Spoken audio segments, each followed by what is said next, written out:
Hello and welcome to my second lesson on the area under a curve in a series of lessons of integration. In this lesson, I want us to go straight to actual examples, which I hope will be helpful to you.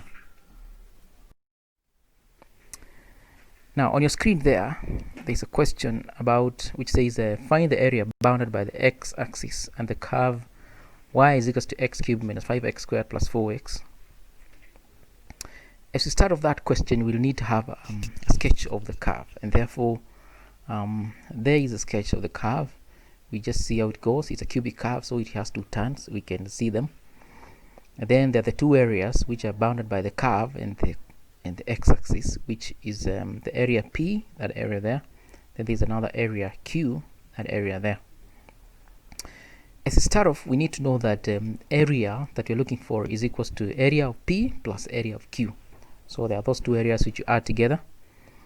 The area of P is given by the integration of the given curve, but because it is from the point where x is 0 to the point where x is equals to 1, we just need to integrate with the limits from 0 to 1, the given curve, with respect to x, and therefore, having integrated, you get the integral that appears on your screen there. The limits are 0 to 1.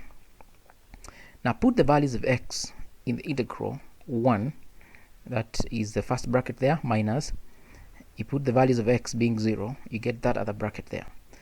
Obviously, when you put 0, it reduces to 0, so you don't need to do a lot of work for that part. But when it is equals to 1, you get this kind of bracket here. As you simplify that, you're going to get 7 over 12. That is the area of bounded between the curve and the x-axis from 0 up to 1. And therefore, we have that particular part there. For the second part, that is Q, we integrate the same function, but the limits now begin from 1 to 4. And the reason this was not done together with the P is because the area for Q is negative, but you're going to ignore the negative sign and just add to 7 over 12, which is the area for P. That means if we did an integration of the curve from 0 all the way up to 4, the answer would not be correct. So we integrate the area of Q, that is from 1 to 4, separate from P.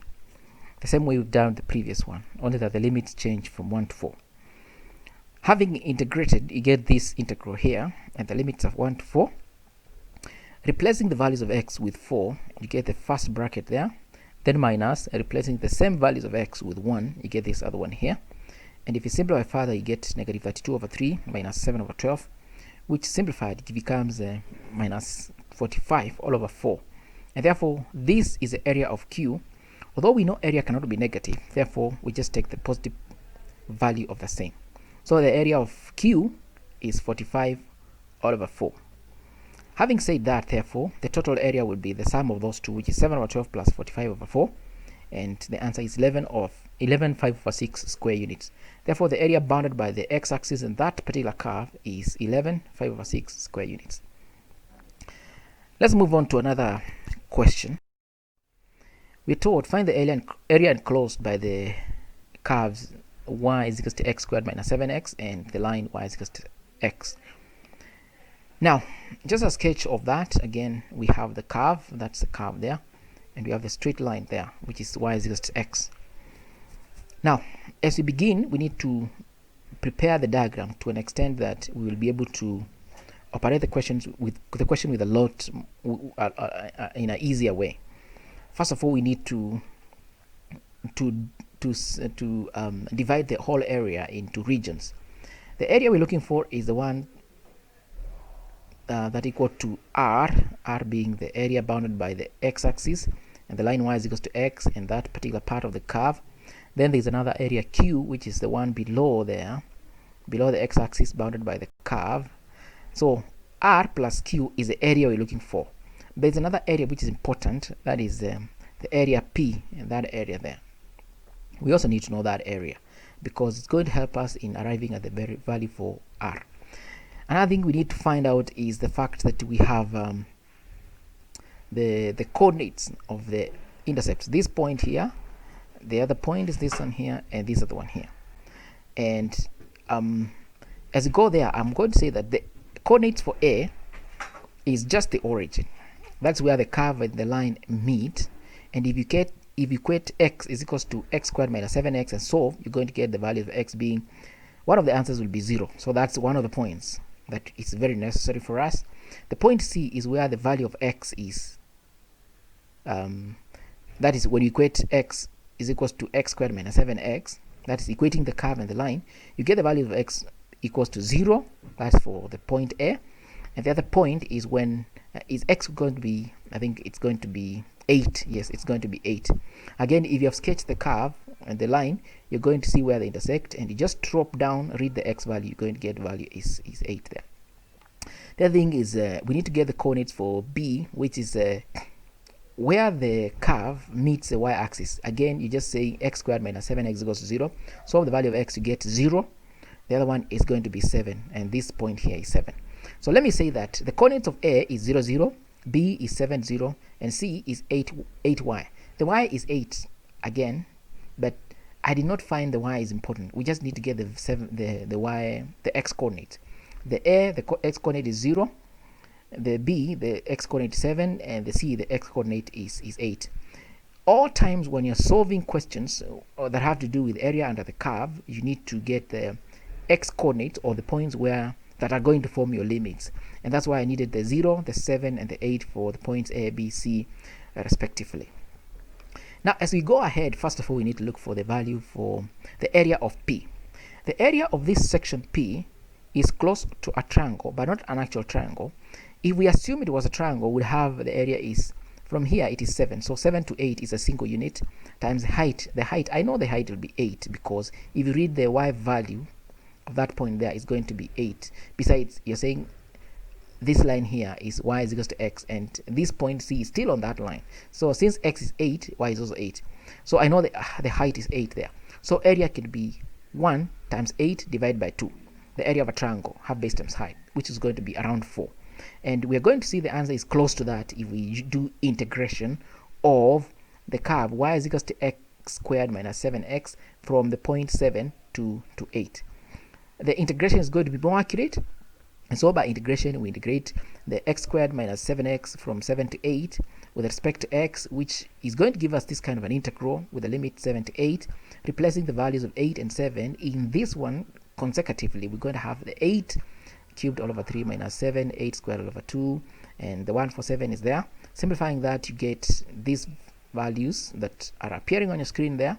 Simplifying further, you get 23 over 6. If you divide 23 over 6, it's close to 4. I think it's 3 point close to 9 or 8 there, which is a more accurate figure for the value for area of P. But if you used trapezoidal or mid-ordinate rule, you could actually have gotten just a single trapezia here and estimate the area to be around 4.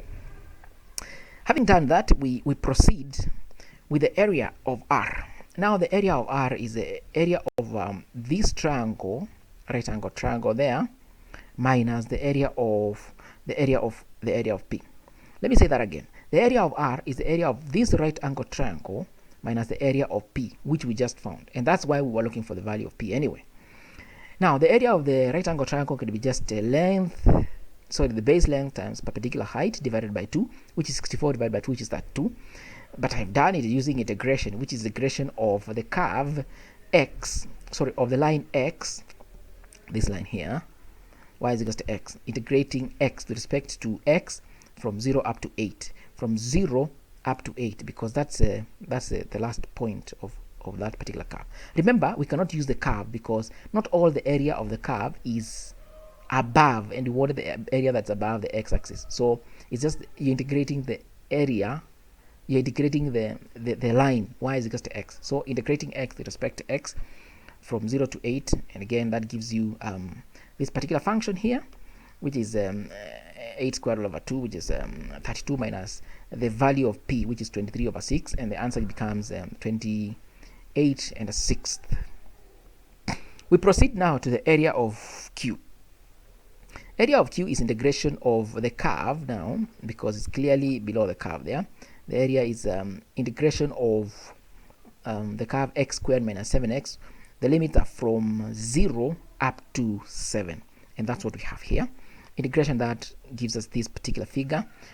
You replace with the value of x being 7, which is what we have there, minus the value of x being 0, which reduces to 0. So that other bracket, the whole value will be 0.